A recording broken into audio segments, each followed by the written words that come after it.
بسم اللہ الرحمن الرحیم۔ لقمان حکیم کے بارے میں کہا جاتا ہے کہ آپ کی دانش مندی مسلم تھی۔ آپ کے آقا نے آپ کو بیچنے کے لیے پیش کیا تو ایک آدمی جو کاشتکار تھا آپ کو خرید لیا اور اپنے ساتھ گھر لے گیا۔ آپ سارا دن اس کی خدمت میں مصروف رہے حتیٰ کہ رات آ گئی۔ جب آپ نے عشاء کی نماز پڑھی تو آپ کا آقا سو گیا، لہٰذا آپ ایک خالی کمرہ میں تشریف لے گئے اور نماز ادا کرنے لگے۔ جب رات ایک پہر گزر چکی تو آپ نے اپنے آقا سے کہا، میرے آقا، بہشت کو آراستہ کر دیا گیا ہے اور جہنم کو بھڑکا دیا گیا ہے۔ جو شخص آخری نعمتوں کو حاصل کرنا چاہتا ہے وہ اتنا زیادہ سویا نہیں کرتا۔ مالک نے جواب دیا، اے غلام، چلے جاؤ، میرا رب غفور رحیم ہے۔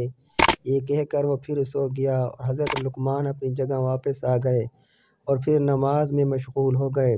جب رات کا دوسرا پہر بھی گزر گیا تو پھر اپنے آقا کے پاس آئے اور اس کو بلا کر کہنے لگے، میرے آقا، جو وقت گزر گیا وہ تو گزر گیا، اب بھی اٹھ جاؤ اور باقی وقت میں رب کی رحمت طلب کر لو اور توشہ آخرت تیاری کر لو، کیونکہ تھوڑی ہی دیر بعد تجھے آخرت کی سفر پر روانہ ہونا ہے۔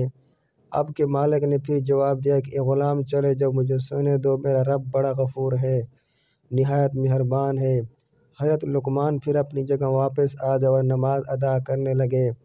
رات کا تیسرا پہر گزر گیا اور صبح ہونے کے قریب ہو گئی تو آپ پھر اپنے مالک کے پاس گئے اور کہا، میرے آقا، اب تو پرندے بھی اپنے گھونسلوں سے نکل کر ذکر میں مشغول ہو چکے ہیں۔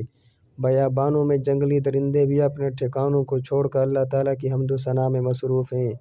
آپ بھی اپنے رب کی بارگاہ سے جو مانگنا چاہتے ہیں تو اس کے لیے یہ بہترین وقت ہے۔ مالک نے جواب دیا، اے غلام، مجھے کچھ دیر اور سونے دو، میرا رب بڑا غفور مہربان ہے۔ حضرت لقمان پھر واپس چلے گئے اور صبح کی نماز ادا کرنے لگے۔ نماز کے بعد اپنے اوراد میں مصروف ہو گئے۔ اتنے میں آپ کا آقا بھی بیدار ہو گیا۔ اس نے آپ کو 10 سیر جو دیے اور کہا، جاؤ، ان کو زمین میں کاشت کرو۔ حضرت لقمان رحمہ اللہ نے وہ جو لے کر اپنے پڑوسی کے پاس گئے اور جو اس کو دے دیا اور اس لیے کہ بدلے میں باجرہ لیا، زمین میں باجرہ کاشت کر دیا۔ کچھ عرصہ بعد وہ باجرہ اگ آیا تو لقمان اور ان کا مالک زمین میں چکر لگانے گئے۔ جب اس نے زمین میں باجرہ اگا دیکھا تو کہنے لگا، لقمان، میں نے تو تجھے کہا تھا کہ زمین میں جو بونا ہے، لیکن تو نے باجرہ کیسے بو دیا؟ حضرت لقمان نے کہا، میرے آقا، میرا رب بڑا غفور رحیم ہے، وہ ضرور جو اگا دے گا۔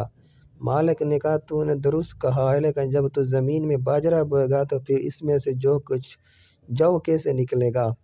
حضرت لقمان نے فرمایا، بالکل اسی طرح میرے آقا، جب آپ غافلوں کی طرح پڑے سوتے رہیں گے تو صالحین کے درجات کو کیسے پا سکیں گے؟